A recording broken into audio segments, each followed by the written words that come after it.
Salut à tous mes petits cyborgs, la petite e-gazette tennis de retour en direct du canapé.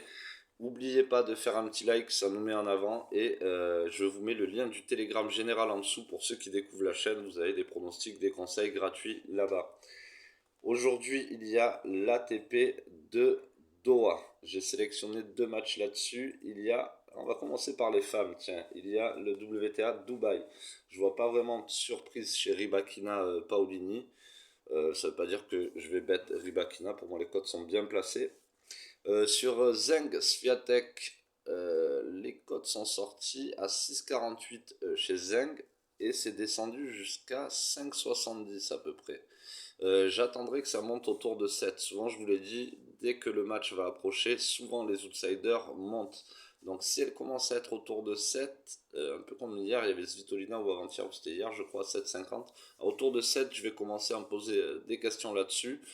Après certains diront oui, Swiatek va la démonter comme à tout le monde, mais attention, Swiatek ne gagne pas non plus tous ses matchs en ce moment. Donc à partir de 7, je vais commencer à me poser des questions. On le rappelle, ça ne veut pas dire que je vais prendre spécialement ce pronostic. Ensuite, il y a Goff Kalinskaya. Pareil, je trouve les cotes bien placées. Kalinskaya a un bon jeu aussi en ce moment. Ceci dit, Goff est sorti, je crois, autour de 1,30, 1,32. Donc sur Pinacle, hein, toujours les cotes références.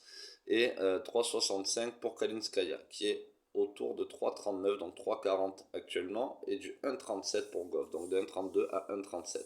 Si elle commence à dépasser les 1,40, 1,42, je vais commencer à me poser la question si je dois prendre ce bet face à Kalinskaya. Jusqu'à ce qu'elle monte pas à cette cote, je ne vais pas non plus analyser plus en profondeur le match.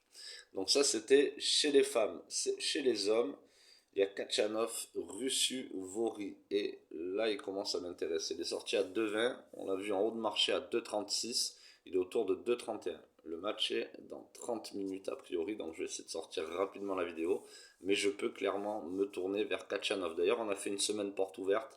Je pense qu'elle va se terminer jusqu'à dimanche. Donc vous aurez eu 10 jours en tout de pronostics gratuits de chaque tipster. Pour ça, rejoignez le Telegram et montez un petit peu les liens d'en haut et vous verrez qu'il y a les canaux de tous les tipsters. Vous avez les pronos gratuitement. Donc là, autour de 2,31, je trouve que c'est une très très belle cote déjà pour Rusuvori pour pouvoir penser me positionner dessus. Humbert face à mon fils. Alors là, c'est pareil, hein, mon fils, il a 37 ans, je crois maintenant. Il a fait un match en 3-7 hier. Humbert est trop en forme et en plus c'est bien reposé depuis. 1,43 sa cote, 3,03 mon fils, c'est sorti à 1,53 Humbert. Il a eu un haut de marché à 1,60, ceux qui l'ont eu à 1,60 bravo. Autour de 1,43 je ne me prendrai jamais. Ceci dit, je vais plus pour une victoire de Humbert, voilà. Mais je commencerai à regarder si ça monte autour de 1,50 ou plus.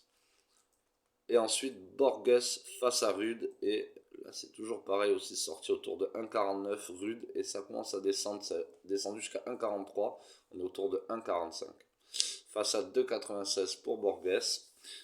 Pour moi, c'est pareil. Rude, si ça remonte autour de 1,50, je pense que c'est un bet que je pourrais prendre. Attention, encore une fois, je vais peut-être pas le prendre.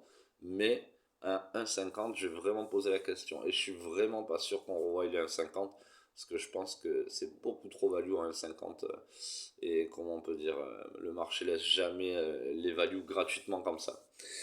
Donc voilà pour aujourd'hui les amis, n'hésitez pas à mettre en commentaire si vous souhaitez votre match du jour, en tout cas là vous avez le plus de confiance. Rendez-vous sur le Telegram, je vous souhaite good luck à tous pour vos bets et à bientôt pour une Gazette Tennis.